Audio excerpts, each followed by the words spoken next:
So I am going to read in this live session the piece from the In No Particular Order section of the VIP Readers Club, which I am about to email out to everybody. So everybody's going to get the text of this, but I'm doing a video version here.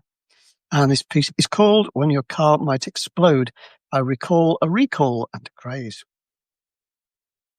Hello again.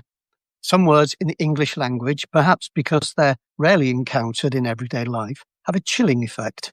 Shrapnel is one such word, and I encountered it in a letter I received the other day. The encounter began badly. This is not a circular, the envelope announced in red ink. What makes you think I'd assumed it was, I wanted to say. I hardly ever feel the need to predict the contents of an envelope addressed to me, and why would I waste all that mental energy when the solution to the mystery is at hand? I tore the envelope open and discovered that my car, a Citroën C3, was part of a product recall campaign. As far as I recall, I haven't been affected by one of these campaigns before. There were the clacker balls when I was a child, at least that's what we all called them. The toy, comprising two plastic balls joined by a cord, could be made to bounce against each other with a loud report, and if you were quick, you could make them collide both below and above your hand. That was it. But we didn't have computer games, and televised adverts assured us that there wasn't such fun to be had by any other means. Just think of the satisfaction we would get from those balls whacking against each other. There was very little skill involved, but other kids could see us doing it, and that was the important thing. Because of this playground power, the toy became a craze. Crazes were a significant feature of my childhood.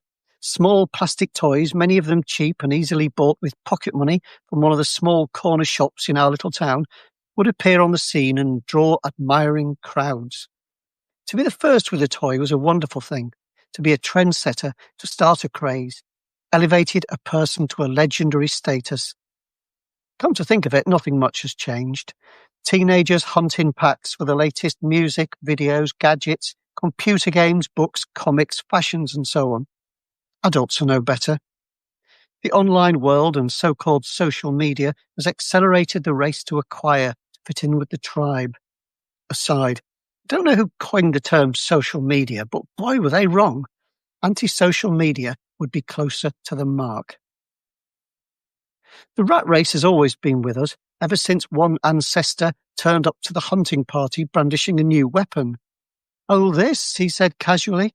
"It's a kind of rock you can split apart, and it's pretty sharp.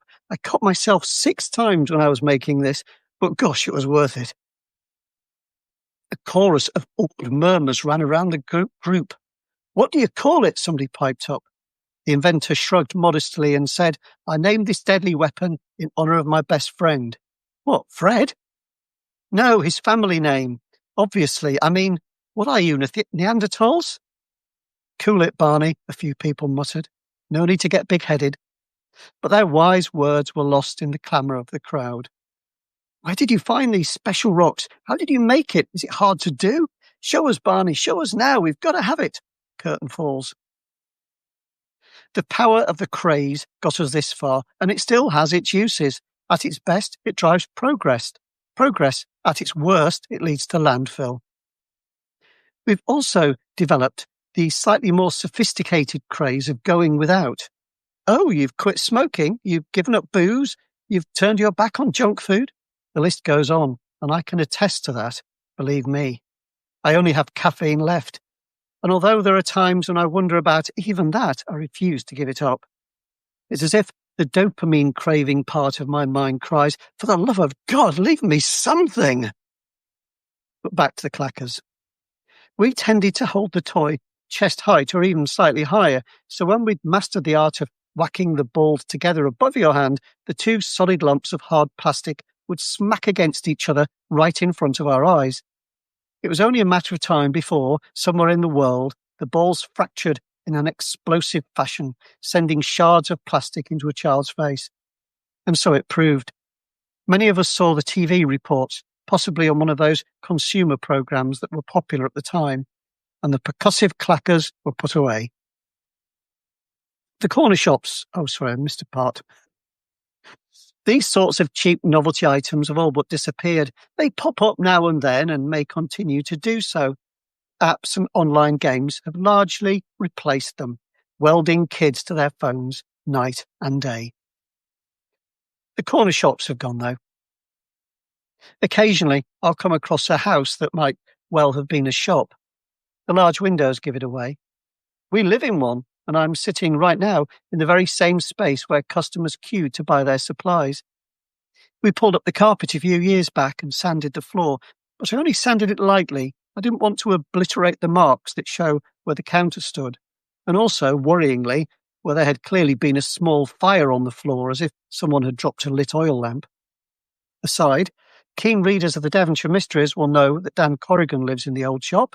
Now you know why. Back to the present day. And there I was with the product recall letter in my hand. It told me that the airbags in my car have been known to corrode over time, so that when they deploy, they do so with more force than required. Somewhere in their mechanism, a metal container ruptures, and this is where the word shrapnel comes into play. The shrapnel, it seems, is thrown into the passenger compartment. I shouldn't drive the car, but I must take it to an authorised dealer who will replace the airbags free of charge. I should bloody well think so, I muttered, and phoned the nearest dealership, which is in Exeter.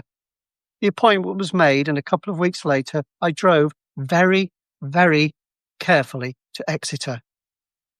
I'm a cautious and careful driver, but even so, I undertook the journey with some trepidation, fearing every moment might be my last. Thankfully, the whole affair passed off without incident. In a showroom bristling with enormous electric cars that seemed built to tackle the unpaved roads of the Serengeti, but which, in all likelihood, will only be used to pootle to the supermarket or to drop the kids off at school, I handed over my keys.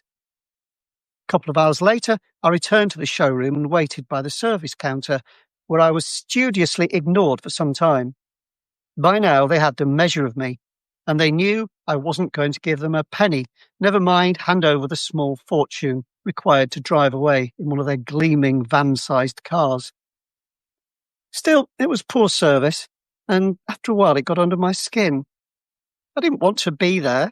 I had other things to do, and the fact that I'd had this inconvenience was Citroen's fault. An apology would have been in order, but I wasn't even going to get a polite greeting.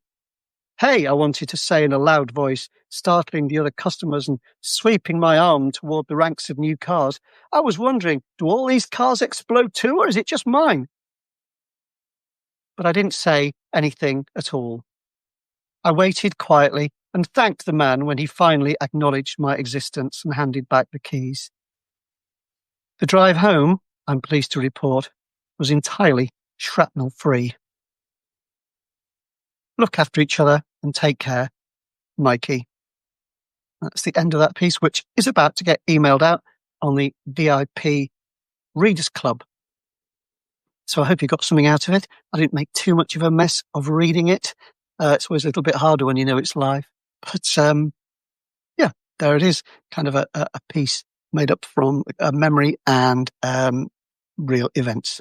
So yeah, it's the weekend. So I hope you have a great weekend. And of course, it's a holiday if you're in the US. So, I hope you're enjoying the 4th of July.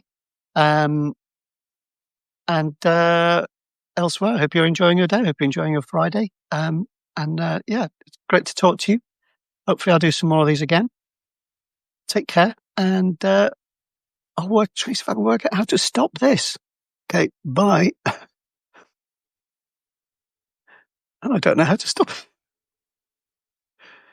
Oh, wow. How do you do it? Oh, end.